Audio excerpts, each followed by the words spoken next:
ಸರಿ, ಇವತ್ತಿನ ಕ್ಲಾಸಲ್ಲಿ ನಾನು ನಿಮಗೆ ನಮ್ಮ ಇಂಡಿಯನ್ ಹಿಸ್ಟ್ರಿಯಲ್ಲಿ ಮುಂದುವರೆದು ಕೃಷಿಯ ವಾಣಿಜ್ಯೀಕರಣ ಅಂತ ಹೇಳಿಬಿಟ್ಟು ಒಂದು ಸಣ್ಣ ಟಾಪಿಕ್ ಇದೆ.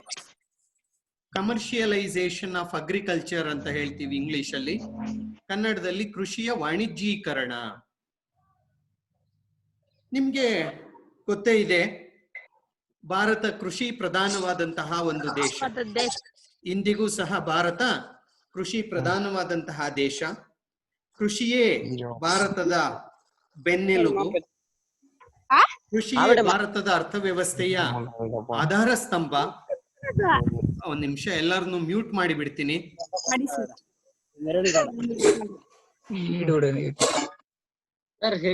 ಮೈನ್ ಪೇಜ್ ತೋರಿಸಿ ಸರ್.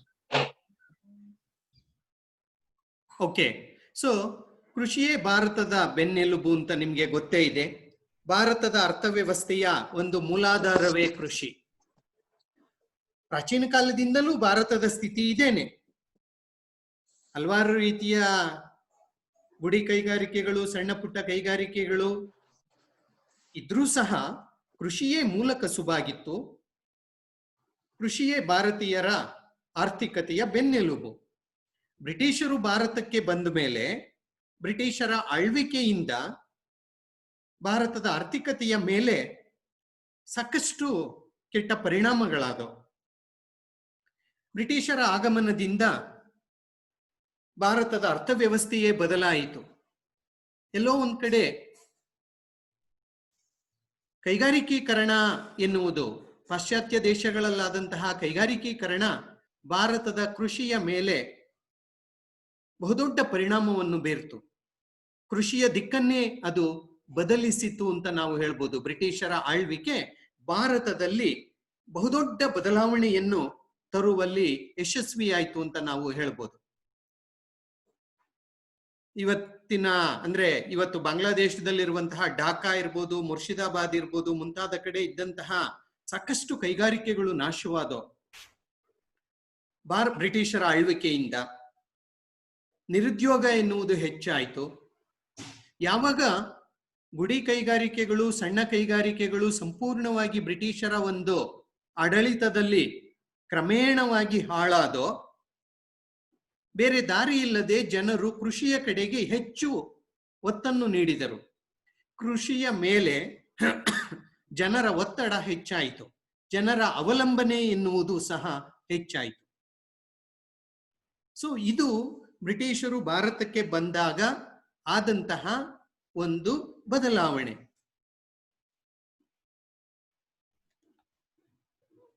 ಜಸ್ಟ್ ಎ ಮಿನಿಟ್ ಪುಟ್ಟ, ಇದೇನಿದು ಮುಂದಕ್ಕೆ ಹೋಗೋದೇ ಇಲ್ಲ. ಹೋಯ್ತು ಬಿಡು. ಹಾಗಾದ್ರೆ ಕೃಷಿಯ ವಾಣಿಜ್ಯೀಕರಣ ಅಂದ್ರೆ ಏನು, ಅರ್ಥ ಏನು ಅಂತ ನಾವು ಬಂದ್ರೆ, ಭಾರತೀಯ ರೈತರು ಆಹಾರ ಧಾನ್ಯಗಳ ಬದಲು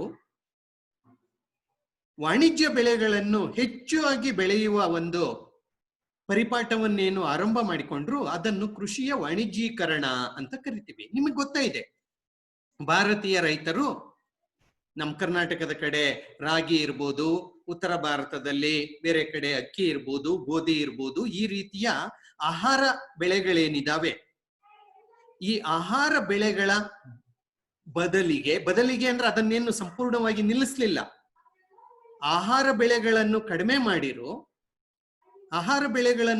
ಮಾಡಿ ವಾಣಿಜ್ಯ ಬೆಳೆಗಳನ್ನು ಹೆಚ್ಚಾಗಿ ಬೆಳೆಯೋಕೆ ಆರಂಭ ಮಾಡಿರು.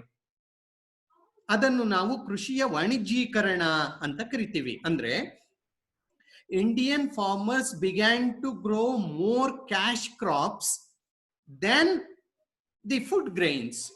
ಆಹಾರ ಧಾನ್ಯಗಳ ಇಷ್ಟು ದಿನ ಬೆಳೀತಾ ಇದ್ರು, ಆಹಾರ ಧಾನ್ಯಗಳನ್ನು ಅಂದ್ರೆ ಗೋಧಿ, ಅಕ್ಕಿ, ಬಾರ್ಲಿ, ರಾಗಿ, ನವಣೆ, ಸಜ್ಜೆ, ಇವೆಲ್ಲ ಹೇಳ್ತೀವಿ, ಇವುಗಳನ್ನೇನು ಬೆಳೀತಾ ಇದ್ರು, ಬ್ರಿಟಿಷರ ಆಳ್ವಿಕೆಯ ಕಾಲದಲ್ಲಿ ಆ ಆಹಾರ ಧಾನ್ಯಗಳ ಬದಲಿಗೆ ಹೆಚ್ಚಿನ ಪ್ರಮಾಣದಲ್ಲಿ ನಗದು ತರುವಂತಹ, ಹಣವನ್ನು ತರುವಂತಹ ಬೆಳೆಗಳನ್ನು ಬೆಳೆಯೋಕೆ ಭಾರತೀಯ ರೈತರು ಮುಂದಾದ್ರು. ಕೃಷಿಯಲ್ಲಿ ಒಂದ್ ಸ್ವಲ್ಪ ಬದಲಾವಣೆ ಎನ್ನುವುದು ಆಯ್ತು. ಇದನ್ನೇ ನಾವು ಕೃಷಿಯ ವಾಣಿಜ್ಯೀಕರಣ ಅಂತ ಕರಿತೀವಿ. ಅಂದ್ರೆ ಆಹಾರ ಬೆಳೆಗಳ ಬದಲಿಗೆ ವಾಣಿಜ್ಯ ಬೆಳೆಗಳನ್ನು ಬೆಳೆಯಲು ಭಾರತೀಯ ರೈತರು ಮುಂದಾದದ್ದು. ವಾಣಿಜ್ಯ ಬೆಳೆಗಳು ಅಂದ್ರೆ ಯಾವುವು? ಕಾಫಿ, ಟೀ, ಸೆಣಬು, ರಬ್ಬರ್, ಕಬ್ಬು, ನೀಲಿ, ತಂಬಾಕು, ಎಣ್ಣೆಕಾಳುಗಳು ಇತ್ಯಾದಿಯನ್ನು ಹೆಚ್ಚಿನ ಪ್ರಮಾಣದಲ್ಲಿ ಬೆಳೆಯೋಕೆ ಶುರು ಮಾಡಿರು. ಇದಕ್ ಮೊದ್ಲು ಇವನ್ ಬೆಳಿತಿರ್ಲಿಲ್ವಾ ಸರ್? ಬೆಳಿತಿದ್ರು, ತುಂಬಾ ಕಡಿಮೆ. ಕಾಫಿ ಟೀ ಇರ್ಲೇ ಇಲ್ಲ ಬಿಡಿ, ಕಡಿಮೆ ಇತ್ತು. ಸೆಣಬು ಇರ್ಬೋದು, ಕಬ್ಬು ಇರ್ಬೋದು, ನೀಲಿ, ತಮಗೆ ಎಷ್ಟು ಬೇಕೋ, ತಮ್ಮ ಗುಡಿ ಕೈಗಾರಿಕೆಗಳಿಗೆ ಎಷ್ಟು ಬೇಕೋ ಅಷ್ಟು ಪ್ರಮಾಣದ ಈ ನೀಲಿ, ಕಬ್ಬು ಅಥವಾ ರಬ್ಬರ್, ತಂಬಾಕು, ಎಣ್ಣೆಕಾಳುಗಳು ಅದನ್ನ ಮಾತ್ರ ಅವರು ಬೆಳೀತಾ ಇದ್ರು. ಆದ್ರೆ ಕ್ರಮೇಣವಾಗಿ ಬ್ರಿಟಿಷರ ಆಳ್ವಿಕೆಯ ಒಂದು ಕಾಲದಲ್ಲಿ ಹೆಚ್ಚಿನ ಒತ್ತನ್ನು ಈ ಒಂದು ವಾಣಿಜ್ಯ ಬೆಳೆಗಳಿಗೆ ನೀಡಿದರು. ಇದನ್ನೇ ನಾವು ಕೃಷಿಯ ವಾಣಿಜ್ಯೀಕರಣ ಅಂತ ಕರಿತೀವಿ. ಮತ್ತೊಮ್ಮೆ ಹೇಳ್ತೀನಿ ಕೇಳಿ. ಕೃಷಿಯ ವಾಣಿಜ್ಯೀಕರಣ ಅಂದ್ರೆ ಬೇರೆ ಏನೂ ಅಲ್ಲ. ಭಾರತೀಯ ರೈತರು ಇಲ್ಲಿಯವರೆಗೆ ಅಂದ್ರೆ ಬ್ರಿಟಿಷರ ಆಗಮನದವರೆಗೆ ಏನು ಹೆಚ್ಚು ಪ್ರಮಾಣದಲ್ಲಿ ಆಹಾರ ಧಾನ್ಯಗಳ ಬೆಳೆಯನ್ನೇ ಬೆಳೀತಾ ಇದ್ರು.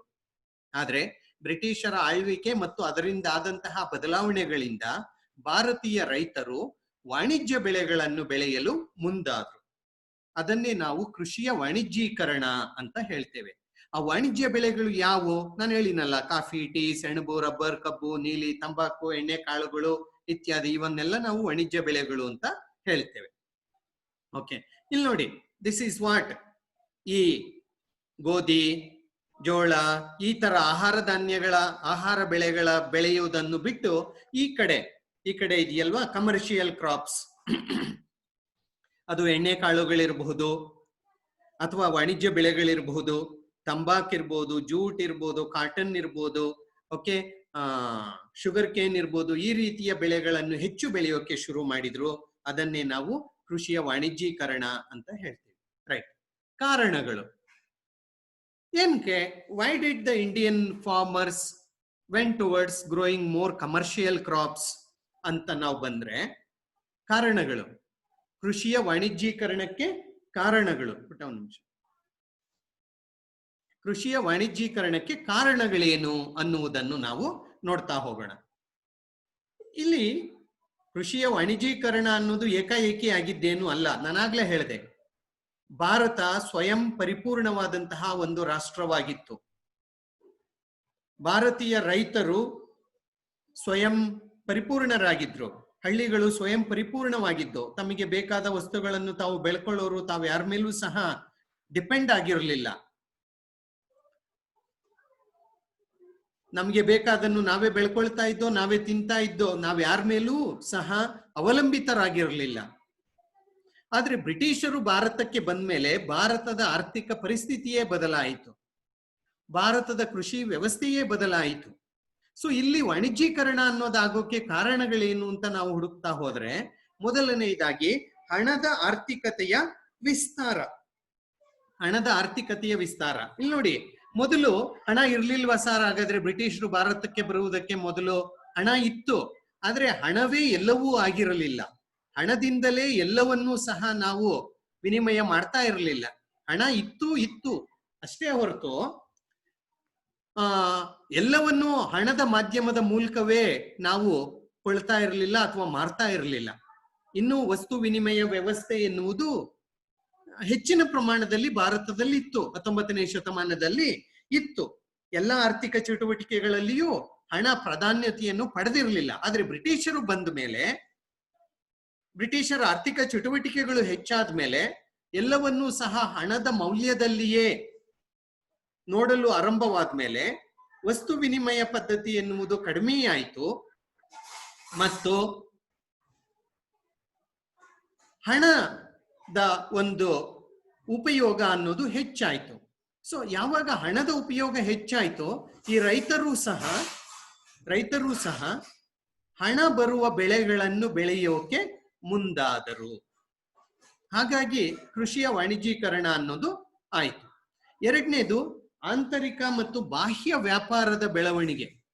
ಬ್ರಿಟಿಷರು ಭಾರತಕ್ಕೆ ಬಂದ ಮೇಲೆ ಆಂತರಿಕ ವ್ಯಾಪಾರ ಮತ್ತು ಬಾಹ್ಯ ವ್ಯಾಪಾರ ಎನ್ನುವುದು ಹೆಚ್ಚಾಯಿತು. ಹೊರ ಒಂದು ವ್ಯಾಪಾರ ಮತ್ತು ದೇಶದ ಒಳಗಿನ ಒಂದು ವ್ಯಾಪಾರ ಇವೆರಡೂ ಸಹ ಹೆಚ್ಚಾಯಿತು. ಅಂದ್ರೆ ಇಲ್ಲಿಯ ತನಕ ಭಾರತೀಯರು ಬೆಳೆದಂತಹ ವಸ್ತುಗಳಿಗೆ ಹೆಚ್ಚಿನ ಒಂದು ಮಾರುಕಟ್ಟೆ ಅನ್ನೋದು ಇರಲಿಲ್ಲ. ಆದ್ರೆ ಈಗ ವ್ಯಾಪಾರ ಅನ್ನೋದು ಹೆಚ್ಚಾಗ್ತಾ ಇದೆ. ನಮ್ಮ ವಸ್ತುಗಳನ್ನು ಕೊಳ್ಳುವವರಿದ್ದಾರೆ. ನಾವು ಬೆಳೆದ ವಸ್ತುವನ್ನು ಬೇರೆ ಕಡೆಗೆ ಕಳಿಸೋಕೆ ಸಾಧ್ಯವಾಗ್ತಾ ಇದೆ. ವ್ಯಾಪಾರಿಗಳು ಅದಕ್ಕೆ ಸಿಗ್ತಾ ಇದ್ದಾರೆ, ಅದನ್ನು ಕೊಳ್ಳುವವರಿದ್ದಾರೆ. ಹಾಗಾಗಿ ಯಾವಾಗ ವ್ಯಾಪಾರದ ಬೆಳವಣಿಗೆ ಎನ್ನುವುದು ಆಯಿತು, ಆಗ ಭಾರತೀಯ ರೈತರು ಹೌದು, ನಾನೇನಕ್ಕೆ ಆ ಬೆಳೆ ಬೆಳಿಬಾರ್ದು, ಬರೀ ಆಹಾರ ಬೆಳೆಗಳನ್ನೇ ಏನಕ್ಕೆ ಬೆಳಿಬೇಕು, ವಾಣಿಜ್ಯ ಬೆಳೆಗಳನ್ನು ಬೆಳೆದು ಹಣ ಮಾಡಬಹುದೆಂಬ ಮನೋಭಾವದಿಂದ ಕೃಷಿಯ ವಾಣಿಜ್ಯ ಬೆಳೆಗಳನ್ನು ಬೆಳೆಯೋಕೆ ಮುಂದಾದರು. ಮೂರನೇದಾಗಿ ಸಂಪರ್ಕ ಮಾಧ್ಯಮಗಳ ಬೆಳವಣಿಗೆ. ಬ್ರಿಟಿಷರು ಭಾರತಕ್ಕೆ ಬಂದು ಮಾಡಿದಂತಹ ಒಂದು ದೊಡ್ಡ ಉಪಕಾರ ಏನು ಅಂದ್ರೆ ಸಾರಿಗೆ ಸಂಪರ್ಕ ಅಥವಾ ಸಂಪರ್ಕ ಮಾಧ್ಯಮಗಳ ಒಂದು ಬೆಳವಣಿಗೆ, ಎಸ್ಪೆಷಲಿ ಸಾರಿಗೆ ಸಂಪರ್ಕ. ನೋ ಡೌಟ್ ಬ್ರಿಟಿಷರು ತಮ್ಮ ಅನುಕೂಲಕ್ಕಾಗಿಯೇ ರಸ್ತೆಗಳನ್ನು ಮಾಡಿರು, ರೈಲ್ವೆ ಹಳಿಗಳನ್ನು ಹಾಕಿರು, ಬೇರೆ ಸಂಪರ್ಕ ಮಾಧ್ಯಮಗಳನ್ನು ಜಾರಿಗೆ ತಂದರು, ರೈಲ್ ಇರ್ಬೋದು ಬೇರೆದೆಲ್ಲ ಜಾರಿಗೆ ತಂದರು, ಬಂದರುಗಳನ್ನು ಅಭಿವೃದ್ಧಿ ಪಡಿಸಿದರು. ಆದ್ರೆ ಇವು ಭಾರತೀಯರಿಗೂ ಸಹ ಅನುಕೂಲವನ್ನು ಮಾಡಿಕೊಟ್ಟು. ನೋಡಿ, ಒಂದು ಅಂಕಿ ಅಂಶದ ಪ್ರಕಾರ 1859ರಲ್ಲಿ 432 ಕಿಲೋಮೀಟರ್ಗಳಷ್ಟು ಮೈಲುಗಳಷ್ಟು ರೈಲು ಸಂಪರ್ಕ ಅನ್ನೋದು ಇತ್ತು. ಆಮೇಲೆ ಒಂದು 10 ವರ್ಷ ಆದ್ಮೇಲೆ ಅದು ಹೆಚ್ಚು ಕಡಿಮೆ 5,000 ಕಿಲೋಮೀಟರ್ಗೆ ಹೋಯ್ತು. 1900ರ ಹೊತ್ತಿಗೆ ಅದು 25,000 ಮೈಲುಗಳಷ್ಟು ರೈಲ್ವೆ ಜಾಲವನ್ನು ಬ್ರಿಟಿಷರು ಸೃಷ್ಟಿ ಮಾಡಿದ್ರು. ಅಂದ್ರೆ ಈ ರೀತಿಯ ರಸ್ತೆ ಇರಬಹುದು, ಆಮೇಲೆ ರೈಲ್ವೆ ಇರಬಹುದು, ಇತರೆ ಸಂಪರ್ಕ ಮಾಧ್ಯಮಗಳು ಏನು ಬೆಳೆಯಿತು, ಇದರಿಂದ ಒಂದ್ ಕಡೆಯಿಂದ ಇನ್ನೊಂದು ಕಡೆಗೆ ವಸ್ತುಗಳು ಸರಾಗವಾಗಿ ಚಲಿಸೋಕೆ ಸಾಧ್ಯವಾಯಿತು. ಹಾಗಾಗಿ ರೈತರು ವಾಣಿಜ್ಯ ಬೆಳೆಗಳನ್ನು ಬೆಳೆದು ಬೇರೆ ಬೇರೆ ಕಡೆಗೆ ಕಳಿಸುವಂತಹ, ಅದರಿಂದ ಹಣ ಮಾಡುವಂತಹ ಪ್ರವೃತ್ತಿಗೆ ತುತ್ತಾಗಿ ಕೃಷಿಯ ವಾಣಿಜ್ಯೀಕರಣಕ್ಕೆ ಅವರು ಮುಂದಾದ್ರು. ಇನ್ನೊಂದು ಕಾರಣ ಕೈಗಾರಿಕಾ ಕ್ರಾಂತಿಯ ಪ್ರಭಾವ. ನಿಮಗೆ ಗೊತ್ತೇ ಇದೆ, ಇಂಗ್ಲೆಂಡಿನಲ್ಲಿ ಕೈಗಾರಿಕಾ ಕ್ರಾಂತಿ ಎನ್ನುವುದು ಆರಂಭವಾಯಿತು. ಅದು ಸಹ ಈ ಒಂದು ಹತ್ತಿ ಬಟ್ಟೆ ಉದ್ಯಮಿಯಲ್ಲಿ ಕೈಗಾರಿಕಾ ಕ್ರಾಂತಿ ಎನ್ನುವುದು ಆರಂಭವಾಯಿತು. ಕೈಗಾರಿಕಾ ಕ್ರಾಂತಿ ಎನ್ನುವುದು ಆರಂಭವಾಯಿತು. ಇಂಗ್ಲೆಂಡಿನ ಮ್ಯಾಂಚೆಸ್ಟರ್ ಇರ್ಬೋದು, ಲ್ಯಾಂಕಶೈರ್ ಇರ್ಬೋದು, ಮುಂತಾದ ನಗರಗಳಲ್ಲಿ ಈ ಒಂದು ಹತ್ತಿ ಬಟ್ಟೆ ಉದ್ದಿಮೆಗಳು ಜೋರಾಗಿ ಬೆಳೆದವು. ಆ ಹತ್ತಿ ಬಟ್ಟೆ ಉದ್ದಿಮೆಗಳಿಗೆ ಕಚ್ಚಾ ಪದಾರ್ಥಗಳು ಬೇಕಿತ್ತು. ಹತ್ತಿ ಬೇಕಿತ್ತು, ನೀಲಿ ಬೇಕಿತ್ತು, ಹೀಗೆ ಇತರೆ ಕಚ್ಚಾ ಪದಾರ್ಥಗಳು ಬೇಕಿತ್ತು. ಸೊ ಆ ಕಚ್ಚಾ ಪದಾರ್ಥಗಳು ಭಾರತೀಯ ರೈತರು ಬೆಳೆಯೋಕೆ ಮುಂದಾದ್ರು. ಆ ಕಚ್ಚಾ ಪದಾರ್ಥಗಳನ್ನು ವಿಶೇಷವಾಗಿ ಹತ್ತಿ, ನೀಲಿ, ಇಂಡಿಗೋ ಅಂತ ನಾವೇನ್ ಹೇಳ್ತೀವಿ, ಆ ನೀಲಿಯನ್ನು ಗಿಡದಿಂದ ಬೆಳೀತಾ ಇದ್ದದ್ದು. ಸೊ ಆ ನೀಲಿಯನ್ನು ಬೆಳೆದು ಅದನ್ನು ಇಂಗ್ಲೆಂಡಿಗೆ ರಫ್ತು ಮಾಡುವ ಅಥವಾ ಅದರಿಂದ ಹಣ ಮಾಡುವ ಒಂದು ಇದಕ್ಕೆ ಭಾರತೀಯರು ಬಂದ್ರು. ಸೊ ಹಾಗಾಗಿ ಕೈಗಾರಿಕಾ ಕ್ರಾಂತಿಯ ಪ್ರಭಾವವೂ ಸಹ ಈ ಒಂದು ಕೃಷಿಯ ವಾಣಿಜ್ಯೀಕರಣಕ್ಕೆ ಕಾರಣವಾಯಿತು. ಇನ್ನೊಂದು ಕಾರಣ ಅಧಿಕ ಭೂಕಂದಾಯ. ನಿಮಗೆ ಗೊತ್ತೇ ಇದೆ, ಬ್ರಿಟಿಷರು ಭಾರತಕ್ಕೆ ಬಂದ ಮೇಲೆ ಭಾರತದಲ್ಲಿ ತಮ್ಮದೇ ಆದಂತಹ ಭೂಕಂದಾಯ ನೀತಿಯನ್ನು ಜಾರಿಗೆ ತರುವ ಮೂಲಕ ಭಾರತೀಯ ರೈತರನ್ನು ಶೋಷಣೆ ಮಾಡೋಕ್ ಶುರು ಮಾಡಿರು. ಅವ್ರ ಮೇಲೆ ಅಧಿಕವಾದಂತಹ ಒಂದು ಭೂಕಂದಾಯ, ಒಟ್ಟು ಉತ್ಪನ್ನದ 50%, 60%, ಹೀಗೆ ಇನ್ನೂ ಹೆಚ್ಚಿನ ಪ್ರಮಾಣದಲ್ಲಿ ಭೂಕಂದಾಯವನ್ನು ರೈತರಿಂದ ಶೇಖರಣೆ ಮಾಡೋಕ್ ಶುರು ಮಾಡಿರು.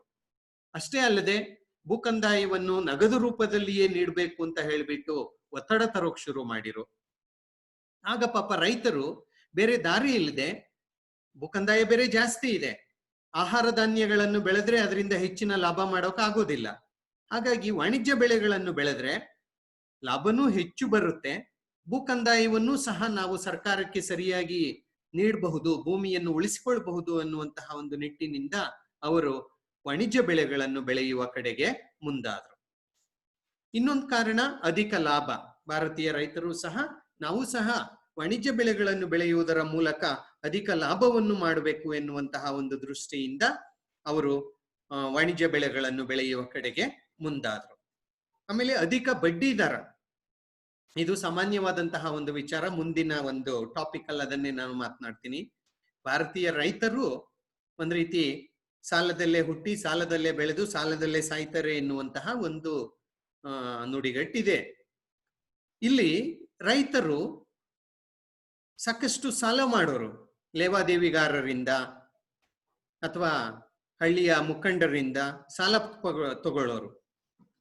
ಅದಕ್ಕೆ ಹೆಚ್ಚಿನ ಬಡ್ಡಿಯನ್ನು ಸಹ ಅವ್ರು ಕಟ್ತಾ ಇದ್ರು. ಬಡ್ಡಿನೂ ಸಹ ತುಂಬಾ ಜಾಸ್ತಿ ಇರೋದು. ಸೊ ಬಡ್ಡಿ ಎಲ್ಲಿಂದ ಕಟ್ತಾರೆ? ಇದೇ ಆಹಾರ ಬೆಳೆಗಳನ್ನೇ ಬೆಳೀತಾ ಕೂತಿದ್ರೆ ಅವ್ರಿಗೆ ಆದಾಯ ಅಂತೂ ಜಾಸ್ತಿ ಬರೋದಿಲ್ಲ. ಹಾಗಾಗಿ ಕೃಷಿ ವಾಣಿಜ್ಯ ಬೆಳೆಯನ್ನು ಬೆಳೆದ್ರೆ, ಹತ್ತಿಯನ್ನು ಬೆಳೆದ್ರೋ, ತಂಬಾಕು ಬೆಳೆದ್ರೋ, ಟೀ ಬೆಳೆದ್ರೋ, ಕಾಫಿ ಬೆಳೆದ್ರೋ ಅದರಿಂದ ಹೆಚ್ಚು ಲಾಭ ಬರುತ್ತೆ ಎನ್ನುವಂತಹ ಒಂದು ಆಸೆ ಅವರಿಗೆ ಬಂತು. ಇದರಿಂದ ಬಡ್ಡಿನಾದ್ರೂ ತೀರಿಸಬಹುದು ಅನ್ನುವಂತಹ ಮನೋಭಾವದಿಂದ ಅವರು ಕೃಷಿಯ ವಾಣಿಜ್ಯೀಕರಣದ ಕಡೆಗೆ ಹೋದ್ರು. ಇನ್ನೊಂದು ಕಾರಣ ಕೃಷಿಯ ಆಧುನೀಕರಣ. ಇವತ್ತಿಗಾಗ್ಲೇ ಈ ಒಂದು ಬ್ರಿಟಿಷರ ಒಂದು ಆಗಮನ ಮತ್ತು ಈ ಒಂದು ಇದರಿಂದ ಕೃಷಿಯಲ್ಲಿಯೂ ಸಹ ಹೊಸ ವಿಧಾನಗಳು ಭಾರತೀಯರಿಗೆ ಪರಿಚಯವಾದವು. ಸೊ ಯಾವಾಗ ಹೊಸ ವಿಧಾನಗಳು ಭಾರತೀಯರಿಗೆ ಪರಿಚಯವಾದೋ, ಅದೇ ಆಹಾರ ಧಾನ್ಯಗಳೇಕೆ ವಾಣಿಜ್ಯ ಬೆಳೆಗಳನ್ನು ಬೆಳೆದು ಅದರಿಂದ ಹೆಚ್ಚು ಲಾಭವನ್ನು ಮಾಡೋಣ ಅನ್ನುವಂತಹ ಒಂದು ಮನೋಭಾವದಿಂದ ಅವರು ವಾಣಿಜ್ಯೀಕರಣದ ಕಡೆಗೆ ಹೋದ್ರು. ಆಮೇಲೆ ಮಧ್ಯವರ್ತಿಗಳ ಪ್ರಭಾವ, ಮಧ್ಯವರ್ತಿಗಳು ಸಹ ರೈತರ ಮೇಲೆ ಒತ್ತಡವನ್ನು ತಂದ್ರು. ನೀವು ವಾಣಿಜ್ಯ ಬೆಳೆ ಬೆಳೀರಿ, ಅದಕ್ಕೆ ಹೆಚ್ಚಿನ ಲಾಭ ಬರುತ್ತೆ ಎನ್ನುವಂತಹ ಒಂದು ಆಸೆ ಆಮಿಷವನ್ನು ಸಹ ಅವರು ಒಡ್ಡೋಕೆ ಶುರು ಮಾಡಿದ್ರು. ಹಾಗಾಗಿ ಕೃಷಿಯ ವಾಣಿಜ್ಯೀಕರಣ ಅನ್ನುವುದು ಭಾರತದಲ್ಲಿ ಆರಂಭವಾಯಿತು. ಆಮೇಲೆ ಎಲ್ಲಕ್ಕಿಂತ ಮಿಗಿಲಾಗಿ ರಾಜಕೀಯ ಒತ್ತಡ, ಸರ್ಕಾರವೇ ರೈತರ ಮೇಲೆ ಒತ್ತಡ ಹಾಕೋದು. ಬಂಗಾಳದಲ್ಲಿ ನೀಲಿಯನ್ನೇ ಬೆಳೀರಿ ಅಂತ ಹೇಳ್ಬಿಟ್ಟು ರೈತರ ಮೇಲೆ ಒತ್ತಡ ಹಾಕೋದು, ನೀಲಿಯನ್ನೇ ಬೆಳಿಬೇಕು ಅಂತ ಹೇಳಿಬಿಟ್ಟು. ಆಮೇಲೆ ಜೂಟ್, ಸೆಣಬು ಅಂತ ಹೇಳ್ತೀವಲ್ವಾ, ಆ ಸೆಣಬನ್ನು ಬೆಳೀರಿ ಅಂತ ಹೇಳಿ, ಇನ್ನೆಲ್ಲೋ ಹತ್ತಿಯನ್ನೇ ಬೆಳೀರಿ ಅಂತ ಹೇಳಿ. ಹೀಗೆ ಅಂದ್ರೆ ಅವರಿಗೆ ಅತ್ಯವಶ್ಯಕವಾಗಿ ಬೇಕಿತ್ತು. ಇಂಗ್ಲೆಂಡಿನಲ್ಲಿ ಕೈಗಾರಿಕಾ ಕ್ರಾಂತಿ ಅನ್ನೋದು ಏನಾಗಿತ್ತು, ಅವರಿಗೆ ಹತ್ತಿಯ ಅವಶ್ಯಕತೆ ಇತ್ತು, ನೀಲಿಯ ಅವಶ್ಯಕತೆ ಇತ್ತು, ಸೆಣಬಿನ ಅವಶ್ಯಕತೆ ಅನ್ನೋದೇನಿತ್ತು. ಅವರಿಗೆ ಅವಶ್ಯಕತೆಯಾದಂತಹ ಬೆಳೆಗಳನ್ನೇ ಹೆಚ್ಚು ಬೆಳೆಯಿರಿ ಅಂತ ಹೇಳಿಬಿಟ್ಟು ರೈತರ ಮೇಲೆ ಒತ್ತಡವನ್ನು ತರಲಾಗ್ತಾ ಇತ್ತು. ಹಾಗಾಗಿ ಈ ಒಂದು ರಾಜಕೀಯ ಒತ್ತಡ ಅಥವಾ ಸರ್ಕಾರದ ಒಂದು ಒತ್ತಡ ಈ ಒಂದು ಕೃಷಿ ವಾಣಿಜ್ಯೀಕರಣದ ಕಡೆಗೆ ದಾರಿ ಮಾಡಿಕೊಡ್ತು ಅಂತ ನಾವು ಹೇಳ್ಬೋದು. ಸರ್ಕಾರ ಒತ್ತಡವನ್ನು ಮಾಡ್ತಾ ಇತ್ತು. ನಿಮ್ಗೆ ಜ್ಞಾಪಕ ಇದೆಯೇನೋ, ಗಾಂಧೀಜಿಯವರು ಭಾರತಕ್ಕೆ 1915ರಲ್ಲಿ ದಕ್ಷಿಣ ಆಫ್ರಿಕಾದಿಂದ ಬಂದ ಮೇಲೆ ಅವರು ಯಾವುದೇ ಚಳುವಳಿಯಲ್ಲಿ ಭಾಗವಹಿಸಿರಲಿಲ್ಲ. ಮೊಟ್ಟ ಮೊದಲ ಬಾರಿಗೆ ಬಿಹಾರದ ಖೇಡಾ ಎಂಬಲ್ಲಿ ಚಂಪಾರಣ್ಯ ಎಂಬಲ್ಲಿ ಒಂದು ಸತ್ಯಾಗ್ರಹವನ್ನು ಮೊಟ್ಟ ಮೊದಲ ಬಾರಿಗೆ ಭಾರತದಲ್ಲಿ ಅವರು ಮಾಡಿದ್ದು, ಚಂಪಾರಣ್ಯ ಸತ್ಯಾಗ್ರಹ ಅಂತ. ಅಲ್ಲಿ ರೈತರು ನೀಲಿ ಬೆಳೆಯನ್ನೇ ಬೆಳಿಬೇಕು ಅಂತ ಹೇಳಿಬಿಟ್ಟು ಸರ್ಕಾರ ರೈತರ ಮೇಲೆ ಒತ್ತಡ ಹಾಕಿ ಆ ಬೆಳೆದ ನೀಲಿಯನ್ನು ತುಂಬಾ ಕಡಿಮೆ ಬೆಲೆಗೆ ಸರ್ಕಾರ ಕೊಳ್ಳುತ್ತಿದ್ದು ಅಥವಾ ಬ್ರಿಟಿಷ್ ವ್ಯಾಪಾರಿಗಳು ಕೊಳ್ಳುತ್ತಿದ್ದು. ಇದರಿಂದ ರೈತರಿಗೆ ತುಂಬಾ ಅನಾನುಕೂಲವಾಗಿತ್ತು, ಅವರಿಗೆ ಜೀವನ ಮಾಡೋದೇ ದುಸ್ತರವಾಗೋಗಿತ್ತು. ಆಗ ಆ ರೈತರೆಲ್ಲ ಬಂದು ಗಾಂಧೀಜಿಗೆ ದುಂಬಾಲು ಬಿದ್ರು. ಹೀಗೀಗೆ ನಮ್ಮ ಪರಿಸ್ಥಿತಿ ತುಂಬಾ ಶೋಚನೀಯವಾಗಿದೆ, ತಾವು ಬಂದು ನಮ್ಗೆ ನ್ಯಾಯ ಒದಗಿಸ್ಬೇಕು ಅಂತ ಹೇಳಿಬಿಟ್ಟು. ಆಗ ಗಾಂಧೀಜಿ ಚಂಪಾರಣ್ಯಗೆ ಹೋಗಿ ಅಲ್ಲಿ ಸತ್ಯಾಗ್ರಹ ಮಾಡಿ ಸರ್ಕಾರದ ಮನವೊಲಿಸಿ ಅವ್ರಿಗೆ ಆಗ್ತಿದ್ದಂತಹ ಅನ್ಯಾಯವನ್ನು ತಡೆಯುವಲ್ಲಿ ಅವರು ಯಶಸ್ವಿಯಾದ್ರು. ಅದು ಗಾಂಧೀಜಿಯವರ ಮೊಟ್ಟ ಮೊದಲನೆಯ ಒಂದು ಸತ್ಯಾಗ್ರಹ. ನಾನು ಏನ್ ಕೇಳಿದೆ ಅಂದ್ರೆ, 20ನೇ ಶತಮಾನದಲ್ಲಿಯೇ ಈ ರೀತಿಯ ಒಂದು ಪರಿಸ್ಥಿತಿ ಎನ್ನುವುದು ಇತ್ತು ಅಂದ್ರೆ ಸರ್ಕಾರದ ಒತ್ತಡ, ರಾಜಕೀಯ ಒತ್ತಡ ಅನ್ನೋದು ಇತ್ತು ಅಂದ್ರೆ, ಯು ಜಸ್ಟ್ ಇಮ್ಯಾಜಿನ್ 18ನೇ ಶತಮಾನದಲ್ಲಿಯೋ 19ನೇ ಶತಮಾನದಲ್ಲಿಯೋ ಬ್ರಿಟಿಷರ ಆಳುವ ವರ್ಗದ ಒಂದು ಒತ್ತಡ ಎಷ್ಟಿತ್ತು ರೈತರ ಮೇಲೆ ಅನ್ನುವುದನ್ನು ನಾವು ಇದರಿಂದ ಅರ್ಥ ಮಾಡ್ಕೊಳ್ಬಹುದು. ಓಕೆ, ಇನ್ನೊಂದು ತುಂಬಾ ಪ್ರಮುಖವಾದಂತಹ ಒಂದು ಕಾರಣ ಅಂದ್ರೆ ಕೃಷಿಯ ವಾಣಿಜ್ಯೀಕರಣಕ್ಕೆ ಮಾರುಕಟ್ಟೆ ಸೌಲಭ್ಯ. ನಾನು ಆಗ್ಲೇ ಹೇಳ್ತಾ ಇದ್ದೆ, ಮೊದಲು ಮಾರುಕಟ್ಟೆಗಳು ಸೀಮಿತವಾಗಿದ್ದು, ಆದ್ರೆ ಬ್ರಿಟಿಷರ ಒಂದು ಆಗಮನದಿಂದ ಮಾರುಕಟ್ಟೆ ವಿಸ್ತಾರವಾಯಿತು.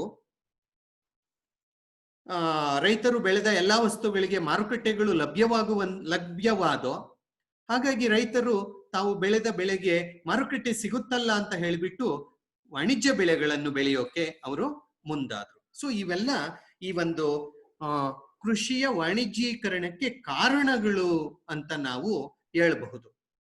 ಓಕೆ, ಕೇಳಿಸ್ತಾ ಇದೆ ಅನ್ಕೊಂಡಿದ್ದೀನಿ ನಾನು. ಕೈ ಎತ್ತಿ, ಕೇಳಿಸ್ತಾ ಇದೆಯಾ? Okay, right. ನೆಕ್ಸ್ಟ್, ಇದರಿಂದ ಏನ್ ಪರಿಣಾಮ ಆಯ್ತು? ಕೃಷಿಯ ವಾಣಿಜ್ಯೀಕರಣದಿಂದ ಏನ್ ಪರಿಣಾಮ ಆಯ್ತು ಅಂದ್ರೆ ಏನು ಇಲ್ಲ, ಒಂದು ಬಡತನ, ರೈತರು ಇನ್ನೂ ಬಡವರಾದ್ರು. ಯಾಕೆಂದ್ರೆ ವಾಣಿಜ್ಯ ಬೆಳೆಗಳನ್ನು ಬೆಳೆದ ತಕ್ಷಣ ರೈತರು ಅನ್ಕೊಂಡಿದ್ರು ನಾವು ಶ್ರೀಮಂತರಾಗ್ತೇವೆ, ನಮ್ಮ ಆದಾಯ ಹೆಚ್ಚಾಗುತ್ತೆ, ನಾವು ಹೆಚ್ಚಿನ ಲಾಭವನ್ನು ಪಡೆಯುತ್ತೇವೆ ಅಂತ ಹೇಳಿಬಿಟ್ಟು. ಆದ್ರೆ ಅದೆಲ್ಲ ಸುಳ್ಳಾಯ್ತು. ಏಕೆಂದ್ರೆ ರೈತರ ಬೆಳೆಗೆ ಸರಿಯಾದಂತಹ ಬೆಲೆ ಎನ್ನುವುದು ಸಿಕ್ಲಿಲ್ಲ. ಅವರ ಬಡತನ ಇನ್ನೂ ಹೆಚ್ಚಾಯ್ತು. ಅವರು ವಾಣಿಜ್ಯೀಕರಣಕ್ಕೆ ಹೋಗಿದ್ದೇನೆ ಬಡತನವನ್ನು ನೀಗಿಸಿಕೊಳ್ಳೋಕೆ, ಬಡತನವನ್ನು ಕಡಿಮೆ ಮಾಡಿಕೊಳ್ಳೋಕೆ. ಆದ್ರೆ ಬಡತನ ಕಡಿಮೆ ಆಗ್ಲಿಲ್ಲ, ಇನ್ಫ್ಯಾಕ್ಟ್ ಬಡತನ ಜಾಸ್ತಿ ಆಯ್ತು. ಎರಡನೇದಾಗಿ, ಕೃಷಿ ಪ್ರಗತಿ ಕುಂಠಿತವಾಯಿತು. ಆಹಾರ ಧಾನ್ಯಗಳ ಒಂದು ಕೃಷಿ ಹಿಂದೆ ಬೀಳಿತು. ಯಾಕೆಂದ್ರೆ ಎಲ್ಲರೂ ವಾಣಿಜ್ಯ ಬೆಳೆಗಳನ್ನು ಬೆಳೆಯೋ ಕಡೆಗೆ ಹೋಗ್ತಾ ಇದ್ದಾರೆ. ಆಹಾರ ಧಾನ್ಯಗಳು, ಗೋಧಿ, ಅಕ್ಕಿ, ಬಾರ್ಲಿ ಅಥವಾ ರಾಗಿ ಅಥವಾ ಸಜ್ಜೆ, ನವಣೆ, ಈ ರೀತಿಯ ಆಹಾರ ಬೆಳೆಗಳ ಒಂದು ಕೃಷಿ ಎನ್ನುವುದು ಹಿಂಜರಿಕೆಯಾಯಿತು, ಕಡಿಮೆಯಾಯಿತು. ಆಹಾರ ಧಾನ್ಯಗಳ ಕೊರತೆ ಉಂಟಾಯಿತು. ಮುಂದೆ ಅದನ್ನೇ ನಾವು ಕ್ಷಾಮ ಅಂತ ಹೇಳೋದು. ಕ್ಷಾಮ ಅಂದ್ರೆ ಬೇರೆ ಏನೂ ಅಲ್ಲ, ಒಂದು ಸಮಾಜದಲ್ಲಿ ಅವಶ್ಯಕತೆ ಇರುವ ಆಹಾರ ಧಾನ್ಯಗಳ ಲಭ್ಯತೆ ತುಂಬಾ ಕಡಿಮೆ ಇದ್ರೆ, ಕೊರತೆ ಇದ್ರೆ ಅದೇ ಕ್ಷಾಮ. ಸೊ ಮುಂದೆ ಕ್ಷಾಮಗಳಾದೋ ವಾಣಿಜ್ಯೀಕರಣವೂ ಅದಕ್ಕೆ ಕಾರಣ. ರೈಟ್. ಆಮೇಲೆ ಆಹಾರದ ಕೊರತೆ, ಅದೇ ನಾನು ಹೇಳಿದಂತೆ ಆಹಾರ ಧಾನ್ಯದ ಕೊರತೆ. ಯಾಕೆಂದ್ರೆ ಆಹಾರ ಧಾನ್ಯಗಳ ಬೆಳೆಯನ್ನೇ ಕಡಿಮೆ ಮಾಡಿಬಿಟ್ಟಿದಾರಲ್ಲ, ಆ ಜಾಗವನ್ನು ವಾಣಿಜ್ಯ ಬೆಳೆಗಳು ಆಕ್ರಮಿಸಿಕೊಂಡಿದ್ದಾವಲ್ಲ. ಹಾಗಾಗಿ ಆಹಾರ ಧಾನ್ಯಗಳ ಕೊರತೆ ಎನ್ನುವುದು ಉಂಟಾಯಿತು. ಆಹಾರ ಧಾನ್ಯಗಳ ಕೊರತೆ, ಕ್ಷಾಮ, ಬರಗಾಲ, ಇದೆಲ್ಲ. ಆಮೇಲೆ ಇನ್ನೊಂದು ಪರಿಣಾಮ, ಸರ್ಕಾರಕ್ಕೆ ಹೊರೆ. ಏಕೆಂದ್ರೆ ರೈತರು ವಾಣಿಜ್ಯ ಬೆಳೆಗಳನ್ನು ಬೆಳೆದಿದ್ರಿಂದನೂ ಸಹ ಹೆಚ್ಚಿನ ಲಾಭವನ್ನು ಅವರೇನು ಮಾಡಕ್ಕಾಗ್ಲಿಲ್ಲ. ಯಾಕಾಗ್ಲಿಲ್ಲ ಅಂದ್ರೆ ಬ್ರಿಟಿಷರೇ ಅವನ್ನು ಕೊಳ್ತಿದ್ದದ್ದು, ಮಧ್ಯವರ್ತಿಗಳೇ ಆ ವಸ್ತುಗಳನ್ನು, ವಾಣಿಜ್ಯ ಬೆಳೆಗಳನ್ನು ಕೊಳ್ತಿದ್ದದ್ದು. ಅವರು ರೈತರಿಗೆ ಸರಿಯಾದ ಬೆಲೆಯನ್ನು ನೀಡಲಿಲ್ಲ. ಹಾಗಾಗಿ ರೈತರಿಗೂ ಆದಾಯ ಕಡಿಮೆ ಆಯಿತು.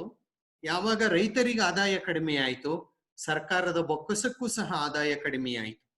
ಹಾಗಾಗಿ ಸರ್ಕಾರಕ್ಕೆ ಹೊರೆ, ಆದಾಯದ ಕೊರತೆಯಿಂದ. ಗ್ರಾಮೀಣ ಸಾಲ ಹೆಚ್ಚಾಯಿತು. ಇನ್ನೊಂದು ತುಂಬಾ ಪ್ರಮುಖವಾದಂತಹ ಒಂದು ಪರಿಣಾಮ ಅಂದ್ರೆ ಗ್ರಾಮೀಣ ಸಾಲ ಹೆಚ್ಚಾಯಿತು. ರೈತರು ಹೆಚ್ಚು ಸಾಲಗಾರರಾದರು. ವಾಣಿಜ್ಯ ಬೆಳೆಗಳನ್ನು ಬೆಳಿಬೇಕು ಅಂತ ಹೇಳಿಬಿಟ್ಟು, ಅಥವಾ ಬೆಳೆದು ಆ ಬೆಳೆಯನ್ನು ಕಳ್ಕೊಂಡೋ, ಅಥವಾ ಒಳ್ಳೆ ಲಾಭ ಬರ್ದೆ, ಅಥವಾ ಒಳ್ಳೆ ಬೆಳೆ ಬರ್ದೆ ಸಾಲ ಮಾಡಿರು ಪಾಪ ಜೀವನ ಮಾಡ್ಬೇಕ ಅಂತ. ಹಾಗಾಗಿ ಗ್ರಾಮೀಣ ಸಾಲ ಅನ್ನುವುದು ಅಂದ್ರೆ ಗ್ರಾಮೀಣ ಜನರ ಸಾಲಗಾರಿಕೆ ಎನ್ನುವುದು ಹೆಚ್ಚಾಯಿತು. ಸಾಮಾಜಿಕ ಅಧಂಪತನ, ಯಾವಾಗ ಉದ್ಯೋಗ ಇಲ್ಲ ಅಥವಾ ಅದರಿಂದ ಕೃಷಿಯಿಂದ ಹೆಚ್ಚಿನ ಒಂದು ಆದಾಯ ಅನ್ನೋದು ಬರ್ತಾ ಇಲ್ಲ, ಜೀವನ ಮಾಡುವುದು ದುಸ್ತರವಾಗಿದೆ, ಜನ ನಿರುದ್ಯೋಗಿಗಳಾಗ್ತಾರೆ, ಬೇರೆ ಸಮಾಜ ವಿರೋಧಿ ಕೃತ್ಯಗಳನ್ನು ಮಾಡೋಕೆ ಶುರು ಮಾಡ್ತಾರೆ. ಸೊ ಅದನ್ನೇ ನಾವು ಇಲ್ಲಿ ಸಾಮಾಜಿಕ ಅಧಂಪತನ ಅಂತ ನಾವು ಹೇಳ್ತೀವಿ. ಸುಲಿಗೆ, ದರೋಡೆ, ಕಳ್ಳತನ, ಈ ತರದ ಒಂದು ಪ್ರಕ್ರಿಯೆಗಳು ಹೆಚ್ಚಾಗ್ತವೆ. ಇನ್ನೊಂದು ಪ್ರಮುಖವಾದ ಪರಿಣಾಮ ಅಂದ್ರೆ ರೈತ ದಂಗೆಗಳು. ಬ್ರಿಟಿಷರ ವಿರುದ್ಧ ಅಥವಾ ಬ್ರಿಟಿಷರ ಆಳ್ವಿಕೆಯ ಕಾಲದಲ್ಲಿ ಹಲವೆಡೆ, ಭಾರತದ ಹಲವೆಡೆ ರೈತ ದಂಗೆಗಳಾದವು. ಇವೆಲ್ಲ ನಷ್ಟ ಅನುಭವಿಸಿದಂತಹ ಈ ಒಂದು ರೈತರು ಸರ್ಕಾರದ ವಿರುದ್ಧ, ಸರ್ಕಾರದ ನೀತಿಯ ವಿರುದ್ಧ, ಧೋರಣೆಯ ವಿರುದ್ಧ ದಂಗೆ ಎದ್ದದ್ದು. ಎಸ್ಪೆಷಲಿ 1860 ಬಂಗಾಳದ ನೀಲಿ ಬೆಳೆಗಾರರ ದಂಗೆ. ನೀಲಿ, ಬ್ಲೂ ಅಂತ ಹೇಳ್ತೀವಲ್ವಾ, ಬಟ್ಟೆಗೆ ಬಣ್ಣ ಹಾಕೋಕೆ ಏನು ಬಳಸ್ತಾರೆ ನೀಲಿ, ಆ ನೀಲಿಯನ್ನು ಗಿಡದಿಂದ ಬೆಳೆಯೋದು.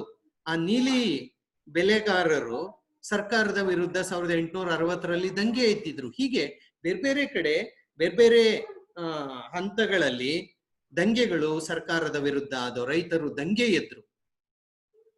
ಅನಂತರ ರೈತ ಚಳುವಳಿಗಳು ಆರಂಭವಾದವು.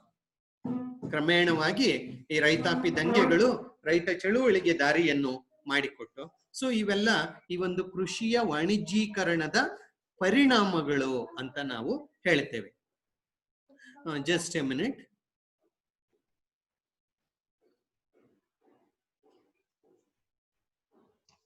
ಓಕೆ, ಮತ್ತೊಂದು ಸಣ್ಣ ಟಾಪಿಕ್ ಗ್ರಾಮೀಣ ಸಾಲಗಾರಿಕೆ ಅಂತ.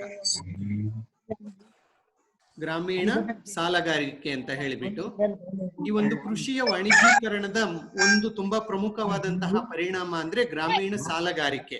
ಹೆಸರೇ ಹೇಳುತ್ತೆ, ಭಾರತದ ಗ್ರಾಮೀಣ ಭಾಗದ ಜನರು ಹೆಚ್ಚು ಸಾಲ ಮಾಡೋಕೆ ಆರಂಭ ಮಾಡ್ಕೊಂಡ್ರು ಆರ್ಥಿಕತೆಯಲ್ಲಿ. ಓಕೆ, ಇಲ್ಲಿ ನೋಡಿ, ಇಲ್ಲೊಂದು ಡಾಟಾ ಇದೆ. ನಿಮಿಷ ಎಲ್ಲರನ್ನು ಮ್ಯೂಟ್ ಮಾಡ್ತೇನೆ. ಶಬ್ದಗಳೇ ಬರ್ತಾ ಇದೆ. ಓಕೆ,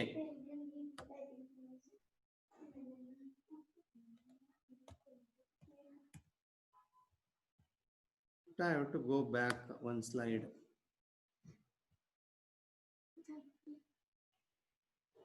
ಇನ್ನೊಂದು. ಓಕೆ, ಗ್ರಾಮೀಣ ಸಾಲಗಾರಿಕೆ. ಭಾರತದ ರೈತ ಸಾಲದಲ್ಲಿ ಹುಟ್ಟಿ ಸಾಲದಲ್ಲೇ ಬೆಳೆದು ಸಾಲದಲ್ಲೇ ಸಾಯ್ತಾನೆ ಎನ್ನುವಂತಹ ಒಂದು ವಿಚಾರ ಎಲ್ರಿಗೂ ಗೊತ್ತಿರೋದೆ. 19ನೇ ಶತಮಾನದಲ್ಲಿಯೂ ಸಹ ಭಾರತದ ರೈತರು ಬಡತನ ಮತ್ತು ಸಾಲದಲ್ಲಿ ಮುಳುಗಿದ್ರು. 1880ರ ಕ್ಷಾಮ ಆಯೋಗದ ಪ್ರಕಾರ ಭಾರತದ 1/3 ಭಾಗದಷ್ಟು ರೈತರು ಸಾಲದಲ್ಲಿದ್ರು ಅಂತ ಈ ಕ್ಷಾಮ ಆಯೋಗದ ವರದಿ ಹೇಳುತ್ತೆ. 1880ರ ಕ್ಷಾಮ ಆಯೋಗದ ವರದಿಯಲ್ಲಿ ಉಲ್ಲೇಖಿತವಾಗಿರುವಂತೆ ಭಾರತದ 1/3 ಭಾಗ ರೈತರು ಸಾಲದಲ್ಲಿದ್ರು. 1895ರ ದಕ್ಕನ್ ರೈತ ಆಯೋಗದ ಪ್ರಕಾರವೂ ಸಹ ಭಾರತದ 1/3 ಭಾಗದಷ್ಟು ರೈತರು ಸಾಲದಲ್ಲಿದ್ರು. ಅಂದ್ರೆ ಅರ್ಥ ಅರೌಂಡ್ 35% ಸಾಲದಲ್ಲಿದ್ರು ಅಂತ ಅರ್ಥ. 1901ರ ಕ್ಷಾಮ ಆಯೋಗದ ಪ್ರಕಾರ ಭಾರತದ ಕೇವಲ 20% ರೈತರು ಸಾಲ ಮುಕ್ತರಾಗಿದ್ರು. ಅಂದ್ರೆ 80% ಜನ, 80% ರೈತರು ಸಾಲದಲ್ಲಿ ಸಿಲುಕಿದ್ರು ಅಂತ ಹೇಳಿಬಿಟ್ಟು 1901ರ ಕ್ಷಾಮ ಆಯೋಗದ ವರದಿ ಹೇಳುತ್ತೆ. ಸರ್ ಎಡ್ವರ್ಡ್ ಮೆಕ್ಲಗಾನ್ ಅನ್ನುವವನು ಹೇಳುವ ಪ್ರಕಾರ 1911ರಲ್ಲಿ ಈ ಗ್ರಾಮೀಣ ಸಾಲ ಸುಮಾರು 300 ಕೋಟಿ ರೂಗಳಷ್ಟಿತ್ತು ಅಂತ ಆತ ಹೇಳ್ತಾನೆ. 1929ರಲ್ಲಿ ಇದು 900 ಕೋಟಿಗಳಿತ್ತು. ಅಂದ್ರೆ ಗ್ರಾಮೀಣ ರೈತರ ಒಂದು ಸಾಲದ ಪ್ರಮಾಣ ಸುಮಾರು 900 ಕೋಟಿಗಳಷ್ಟಿತ್ತು ಅಂತ ಹೇಳ್ತಾನೆ. 1937ರಲ್ಲಿ RBI ವರದಿ ಹೇಳುವಂತೆ, ಇಷ್ಟೊತ್ತಿಗಾಗಲೇ RBI ಸ್ಥಾಪನೆಯಾಗಿತ್ತು. 1937ರ RBI ವರದಿಯ ಪ್ರಕಾರ ಭಾರತದ ಗ್ರಾಮೀಣ ಭಾಗದ ಸಾಲದ ಪ್ರಮಾಣ 1500 ಕೋಟಿ ರೂಗಳು ಅಂತ ಹೇಳಿಬಿಟ್ಟು RBI ವರದಿಯಲ್ಲಿ ಹೇಳಿದೆ. ಇಷ್ಟೊತ್ತು ನಾನು ನಿಮ್ಗೆ ಹೇಳಿದ್ದು ಬ್ರಿಟಿಷರ ಒಂದು ಆಳ್ವಿಕೆಯ ಕಾಲದಲ್ಲಿ ಭಾರತದ ಗ್ರಾಮೀಣ ಭಾಗದ ಸಾಲದ ಪ್ರಮಾಣ ಎಷ್ಟಿತ್ತು. ಗ್ರಾಮೀಣ ಭಾಗ ಅಂದ್ರೆ ಏನು? ಯಾರು? ರೈತರೇ. ಅಂದ್ರೆ ಅರ್ಥ ಗ್ರಾಮೀಣ ಭಾಗದ ಜನರು ಎಷ್ಟು ಪ್ರಮಾಣದ ಸಾಲವನ್ನು ಮಾಡಿದ್ರು ಅಂತ ನಮಗಿದ್ರಿಂದ ಅರ್ಥವಾಗ್ತಾ ಇದೆ. ಸೊ ಇಷ್ಟೊಂದು ದೊಡ್ಡ ಪ್ರಮಾಣದಲ್ಲಿ ಗ್ರಾಮೀಣ ಭಾಗದ ಜನರು ಸಾಲವನ್ನು ಮಾಡ್ತಾ ಇದ್ರು. ಇದು ಬ್ರಿಟಿಷರ ಆಳ್ವಿಕೆಯ ಬಹುದೊಡ್ಡ ನೇರವಾದಂತಹ ಒಂದು ಪರಿಣಾಮ, ದುಷ್ಪರಿಣಾಮ, ಆರ್ಥಿಕತೆಯ ಮೇಲಾದಂತಹ ಬಹುದೊಡ್ಡ ಪರಿಣಾಮ. ಅಂದ್ರೆ ಇಲ್ಲಿಯ ತನಕ ಸ್ವಯಂ ಪರಿಪೂರ್ಣರಾಗಿದ್ದಂತಹ ಭಾರತೀಯ ರೈತರು, ಗ್ರಾಮೀಣ ಭಾಗದ ಜನರು ಬ್ರಿಟಿಷರ ಹಲವಾರು ನೀತಿಗಳಿಂದ ಸಾಲಗಾರರಾದರು. ಇದನ್ನೇ ನಾವು ಗ್ರಾಮೀಣ ಸಾಲಗಾರಿಕೆ ಅಂತ ನಾವು ಕರಿತೇವೆ. ಓಕೆ, ಕಾರಣಗಳೇನು?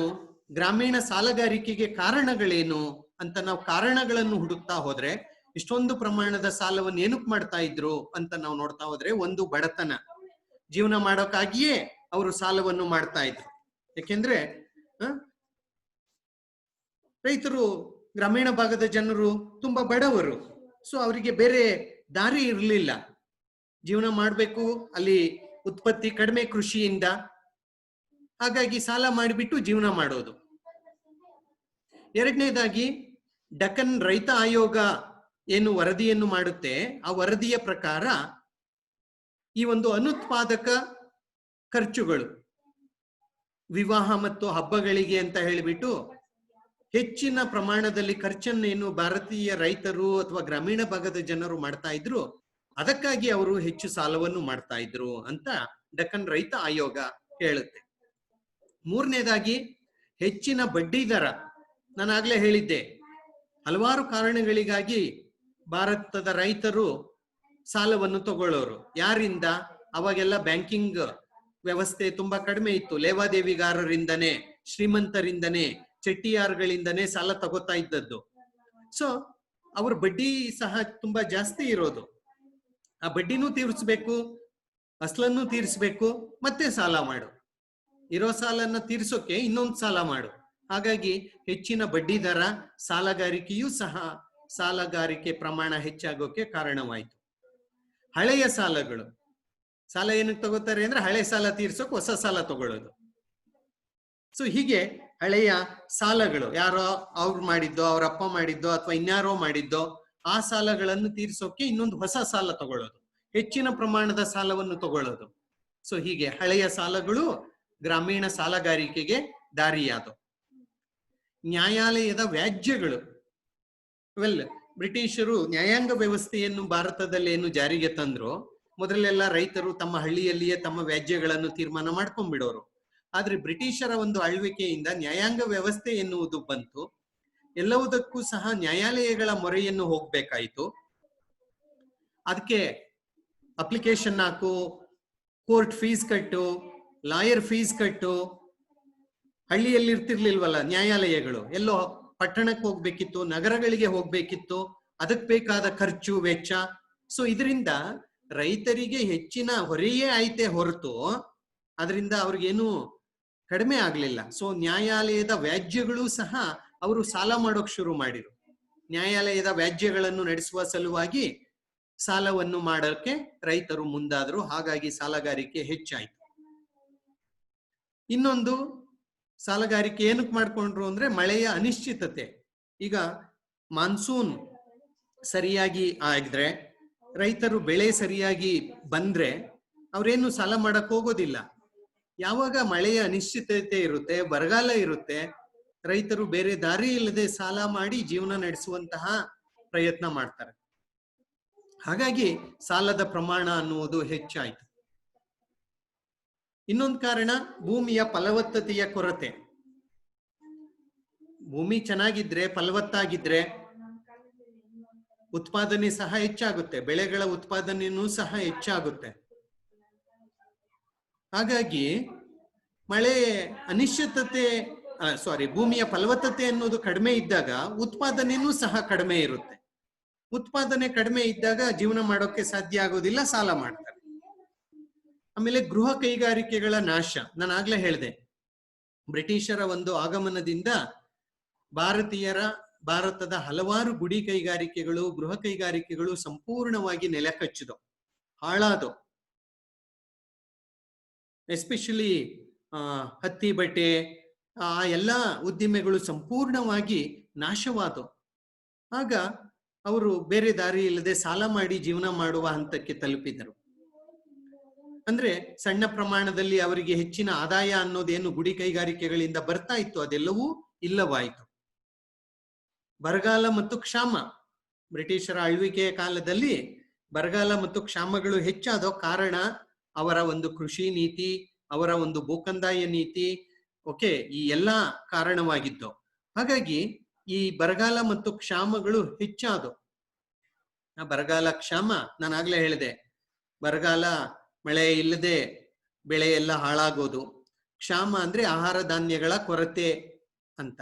ಸೊ ಯಾವಾಗ ಆಹಾರ ಧಾನ್ಯಗಳ ಕೊರತೆ ಅನ್ನೋದಿದೆ, ಸಾಲ ಮಾಡ್ಯೋ ಭೂಮಿಯನ್ನು ಮಾರ್ಯೋ ಜೀವನ ಮಾಡುವ ಪ್ರಯತ್ನಕ್ಕೆ ಗ್ರಾಮೀಣ ಭಾಗದ ಜನರು ಹೋದ್ರು, ಹಾಗಾಗಿ ಸಾಲಗಾರಿಕೆ ಜಾಸ್ತಿ ಆಯಿತು. ಆಮೇಲೆ ಇನ್ನೊಂದು ಕಾರಣ ಅತಿಯಾದಂತಹ ಭೂಕಂದಾಯ. ಇದು ಬ್ರಿಟಿಷರ ಆಳ್ವಿಕೆಯ ನೇರವಾದಂತಹ ಒಂದು ಪರಿಣಾಮ. ಅತಿಯಾದಂತಹ ಕಂದಾಯವನ್ನು ಗ್ರಾಮೀಣ ಭಾಗದ ಮೇಲೆ, ರೈತರ ಮೇಲೆ ಬ್ರಿಟಿಷರು ಹೇರ್ತಾ ಇದ್ರು. ಹಾಗಾಗಿ ಆ ಕಂದಾಯ ಕಟ್ಟೋಕಾಗದೆ ಇನ್ನೆಲ್ಲಿ ಭೂಮಿ ಕಳ್ಕೊಳ್ತೀನೋ ಅಂತ ಹೇಳಿಬಿಟ್ಟು ಸಾಲ ಮಾಡಿ ಭೂಕಂದಾಯ ಕಟ್ಟಿ ಭೂಮಿಯನ್ನು ಉಳಿಸಿಕೊಳ್ಳುವಂತಹ ಪ್ರಯತ್ನವನ್ನು ರೈತರು ಮಾಡ್ತಾ ಇದ್ರು. ಹಾಗಾಗಿ ಸಾಲದ ಪ್ರಮಾಣ ಹೆಚ್ಚಾಗ್ತಾ ಇತ್ತು. ಇನ್ನೊಂದು ಕಾರಣ, ಸಾಲ ಏನಕ್ಕೆ ಮಾಡ್ತಾ ಇದ್ರು ಅಂದ್ರೆ ವಾಣಿಜ್ಯ ಬೆಳೆಗಳನ್ನು ಬೆಳಿಬೇಕು, ವಾಣಿಜ್ಯ ಬೆಳೆಯಿಂದ ಹೆಚ್ಚಿನ ಲಾಭವನ್ನು ಮಾಡಬಹುದು ಎನ್ನುವಂತಹ ಒಂದು ಆಸೆಯಿಂದ ಅವರು ಸಾಲ ಮಾಡಿ ವಾಣಿಜ್ಯ ಬೆಳೆಗಳನ್ನು ಬೆಳೆಯುವ ಪ್ರಯತ್ನವನ್ನು ಮಾಡಿದರು. ಸೊ ಹೀಗಾಗಿ ಹಲವಾರು ಕಾರಣಗಳಿಂದ ಈ ಒಂದು ಗ್ರಾಮೀಣ ಸಾಲಗಾರಿಕೆ ಎನ್ನುವುದು ಹೆಚ್ಚಾಗ್ತಾ ಹೋಯ್ತು. ಇದರಿಂದ ಏನ್ ಪರಿಣಾಮಗಳಾದೋ, ಗ್ರಾಮೀಣ ಸಾಲಗಾರಿಕೆಯಿಂದ ಏನು ಪರಿಣಾಮಗಳಾದೋ ಅಂತ ನಾವು ನೋಡ್ತಾ ಹೋದ್ರೆ, ಒಂದು, ರೈತರು ಕಡು ಬಡವರಾದ್ರು, ಮೊದಲೇ ಬಡತನದ ಬೇಗಿಯಲ್ಲಿದ್ರು, ಇನ್ನೂ ಬಡತನ ಎನ್ನುವುದು ಹೆಚ್ಚಾಯಿತು. ಭೂಮಿಯನ್ನು ಕಳೆದುಕೊಂಡ್ರು ರೈತರು. ಯಾಕೆಂದ್ರೆ ಲೇವಾದೇವಿಗಾರರು ಸಾಲ ಕೊಟ್ಟಿದ್ರಲ್ಲ, ಚೆಟ್ಟಿಯಾರ್ಗಳು ಸಾಲ ಕೊಟ್ಟಿದ್ರಲ್ಲ, ಅವರು ಭೂಮಿಯನ್ನು ಕಿತ್ಕೊಂಡ್ರು. ಯಾವಾಗ ರೈತರು ಸಾಲ ಕಟ್ಟಕ್ಕಾಗ್ಲಿಲ್ಲ ಆಗ ಅವರಿಂದ ಭೂಮಿಯನ್ನು ವಶಪಡಿಸಿಕೊಂಡ್ರು. ಹಾಗಾಗಿ ರೈತರು ಭೂಮಿಯನ್ನು ಕಳೆದುಕೊಂಡ್ರು. ಕೃಷಿ ಭೂಮಿ ಹರಿದು ಹಂಚಿ ಹೋಯಿತು. ಅಂದ್ರೆ ಸಣ್ಣ ಸಣ್ಣ ಭಾಗಗಳಾಗಿ ಕೃಷಿ ಭೂಮಿ ಎನ್ನುವುದು ಹರಿದು ಹಂಚಿ ಹೋಯಿತು. ಗ್ರಾಮೀಣ ಸಾಲದ ಪ್ರಮಾಣ ಹೆಚ್ಚಾಯಿತು. ರೈತರ ಮೇಲಿನ ಸಾಲದ ಪ್ರಮಾಣ ಅನ್ನುವುದು ಹೆಚ್ಚಾಯಿತು. ಭೂಮಿಯನ್ನು ಕಳೆದುಕೊಂಡಂತಹ ರೈತರು ಜೀತದಾಳುಗಳಾದ್ರು. ಯಾರೋ ಜಮೀನ್ದಾರನಿಗೋ ಲೇವಾದೇವಿಗಾರನಿಗೋ ಭೂಮಿ ಕೊಟ್ಟು ಅವರಲ್ಲಿಯೇ ಜೀತ ಮಾಡುವಂತಹ ಜೀತದಾಳುಗಳಾದ್ರು ರೈತರುಗಳು. ಸಮಾಜದಲ್ಲಿ ಶಾಂತಿ ಇಲ್ಲವಾಯಿತು. ಕಳ್ತನ, ದರೋಡೆ, ಹಿಂಸೆ, ಈ ಚಟುವಟಿಕೆಗಳು ಹೆಚ್ಚಾದವು. ಇನ್ನೊಂದು ಪರಿಣಾಮ ಅಂದ್ರೆ ರೈತ ದಂಗೆಗಳು. ಭಾರತದ ಹಲವೆಡೆ ರೈತ ದಂಗೆಗಳಾದವು. 1855ರ ಸಂತಾಲ್ ದಂಗೆ, 1875ರ ದಕ್ಕನ್ ದಂಗೆ, 1891ರಲ್ಲಾದಂತಹ ದಂಗೆಗಳು. ಸೊ ಹೀಗೆ ಭಾರತದ ಹಲವೆಡೆ ದಂಗೆಗಳು ಆದವು. ಅಂದ್ರೆ ಗ್ರಾಮೀಣ ಸಾಲ ಅದಕ್ಕೆ ಏನ್ ಕಾಯ್ತು, ಅದರ ಪರಿಣಾಮಗಳೇನು, ಇವೆಲ್ಲ.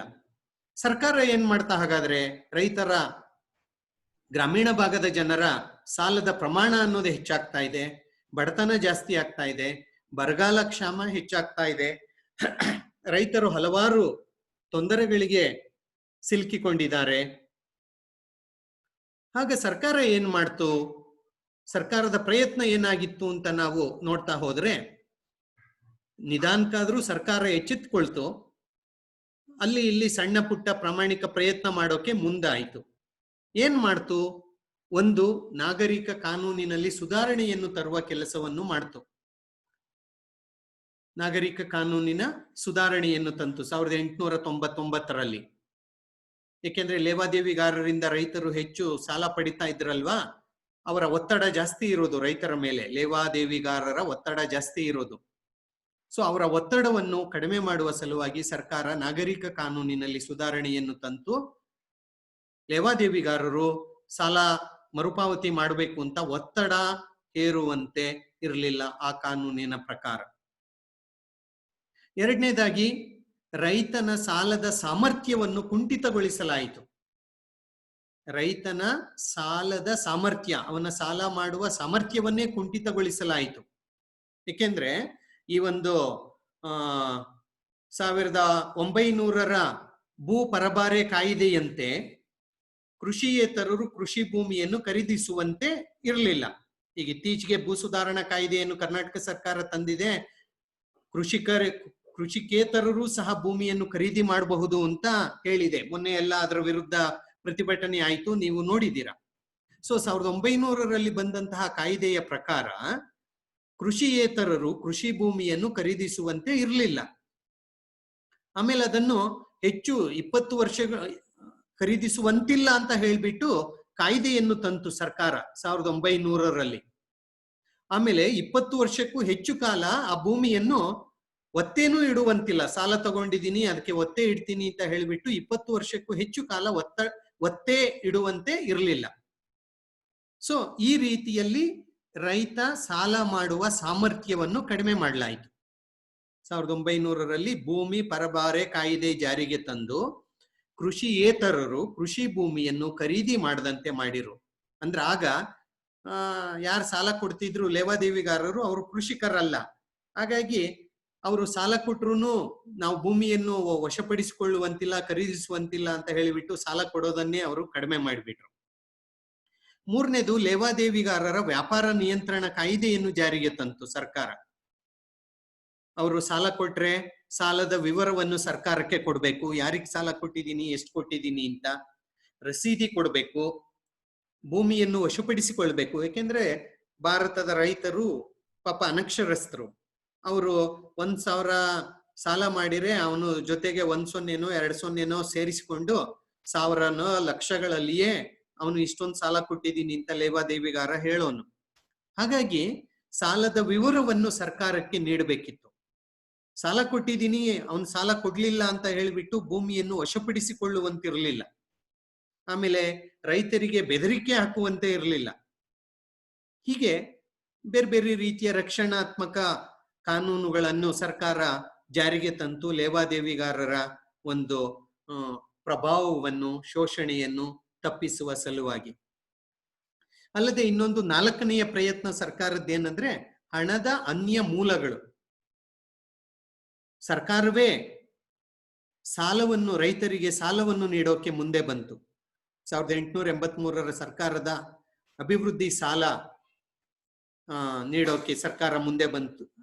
ಬಿತ್ತನೆ ಬೀಜ ಇರ್ಬೋದು, ದನಕರುಗಳನ್ನು ಕೊಳ್ಳೋಕೆ ಇರ್ಬೋದು, ಈ ರೀತಿಯ ತಕಾವಿ ಸಾಲಗಳನ್ನು ನೀಡೋಕೆ ಸರ್ಕಾರ ಮುಂದಾಯಿತು. ಸೊ ಈ ರೀತಿಯಲ್ಲಿ ಕೆಲವಾರು ಕ್ರಮಗಳನ್ನು ಕೈಗೊಳ್ಳುವ ಮೂಲಕ ಸರ್ಕಾರ ಈ ಒಂದು ಗ್ರಾಮೀಣ ಭಾಗದ ಸಾಲದ ಪ್ರಮಾಣವನ್ನು ಕಡಿಮೆ ಮಾಡುವ ಪ್ರಯತ್ನವನ್ನು ಮಾಡಿತು. ಏನದು? ಒಂದು, ನಾಗರಿಕ ಕಾನೂನಿನಲ್ಲಿ ಸುಧಾರಣೆ ತಂದು ಲೇವಾದೇವಿಗಾರರ ಒತ್ತಡವನ್ನು ಕಡಿಮೆ ಮಾಡಿದ್ದು. ಎರಡನೇದು, ರೈತನ ಸಾಲದ ಸಾಮರ್ಥ್ಯವನ್ನೇ ಕಡಿಮೆ ಮಾಡಿದ್ದು. ಹೇಗೆ? ಕೃಷಿಯೇತರರು ಭೂಮಿಯನ್ನು ಕೊಳ್ಳುವಂತಿಲ್ಲ ಅನ್ನೋ ಕಾಯ್ದೆ ತರೋ ಮೂಲಕ. ಆಮೇಲೆ 20 ವರ್ಷಕ್ಕೂ ಹೆಚ್ಚು ಕಾಲ ಅದನ್ನು ಒತ್ತೆ ಇಟ್ಕೊಳ್ಳುವಂಗಿಲ್ಲ ಅಂತ ಹೇಳಿದ್ರಿಂದ. ಆಮೇಲೆ ಲೇವಾದೇವಿಗಾರರ ಒಂದು ಲೆಕ್ಕಪತ್ರವನ್ನೆಲ್ಲ ಸರ್ಕಾರಕ್ಕೆ ಸಲ್ಲಿಸಬೇಕು ಅಂತ ಹೇಳಿದ್ರಿಂದ. ಆಮೇಲೆ ರೈತರಿಗೆ ಸರ್ಕಾರವೇ ನೇರವಾಗಿ ಸಾಲ ನೀಡೋಕೆ ಮುಂದೆ ಬಂದ ಒಂದು ಇದರಿಂದ ಗ್ರಾಮೀಣ ಭಾಗದ ಸಾಲದ ಪ್ರಮಾಣ ಒಂದ್ ಸ್ವಲ್ಪ ಕಡಿಮೆ ಮಾಡುವ ಪ್ರಯತ್ನವನ್ನು ಸರ್ಕಾರ ಮಾಡ್ತಾ ಹೋಯ್ತು. ಆದರೆ ಸಂಪೂರ್ಣವಾಗಿ ಏನು ಅಲ್ಲ. ಸೊ ಹೀಗೆ ಈ ಒಂದು ಗ್ರಾಮೀಣ ಸಾಲಗಾರಿಕೆ ಎನ್ನುವುದೇನಿತ್ತು, ಆ ಸಾಲಗಾರಿಕೆಯನ್ನು ಕಡಿಮೆ ಮಾಡುವಂತಹ ಒಂದು ಪ್ರಯತ್ನಕ್ಕೆ ಸರ್ಕಾರ ಮುಂದಾಯಿತು ಅಂತ ನಾವು ಹೇಳ್ಬೋದು. ಆದರೆ ಅದೇನೂ ದೊಡ್ಡ ಪ್ರಮಾಣದಲ್ಲಿ ದೊಡ್ಡ ಪ್ರಭಾವವನ್ನೇನು ಬೀರ್ಲಿಲ್ಲ. ರೈತರ ಒಂದು ಪರಿಸ್ಥಿತಿ ಹಾಗೆಯೇ ಸಹ ಮುಂದುವರಿಯಿತು. ಇವತ್ತಿಗೂ ಸಹ ಭಾರತೀಯ ರೈತರ ಸ್ಥಿತಿ ತುಂಬಾ ಬದಲೇನೂ ಆಗಿಲ್ಲ. ಸೊ ನಾನು ಇಷ್ಟೊತ್ತು ಮಾತನಾಡ್ತಾ ಇದ್ದದ್ದು ಈ ಒಂದು ಗ್ರಾಮೀಣ ಸಾಲಗಾರಿಕೆ ಎನ್ನುವಂತಹ ಒಂದು ವಿಚಾರ. ಅಂದ್ರೆ ಗ್ರಾಮೀಣ ಭಾಗದ ಸಾಲಗಾರಿಕೆ ಪ್ರಮಾಣ ಎಷ್ಟಿತ್ತು, ಸಾಲ ಏನಕ್ಕೆ ಮಾಡ್ತಾ ಇದ್ರು, ಕಾರಣಗಳು, ಮತ್ತು ಅದರಿಂದ ಏನು ಪರಿಣಾಮಗಳಾದವು, ಇಷ್ಟೇ. ಸೊ ನಾನು ಆಗ್ಲೇ ಹೇಳಿದಂತೆ ಇವೆರಡು ಸಣ್ಣ ಟಾಪಿಕ್ಗಳು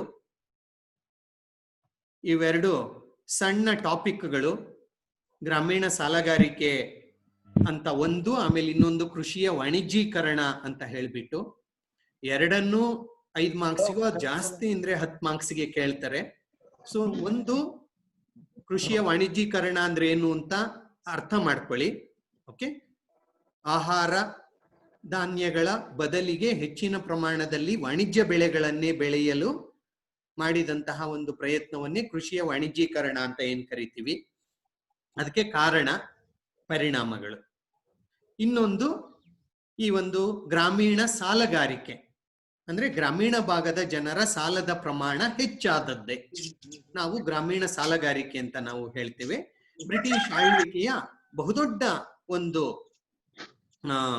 ರಿಸಲ್ಟ್ ಅಂತ ಹೇಳ್ಬೋದು, ಪ್ರತಿಫಲ ಅಂತ ನಾವು ಹೇಳ್ಬೋದು, ಪರಿಣಾಮ ಅಂತ ನಾವು ಹೇಳ್ಬೋದು.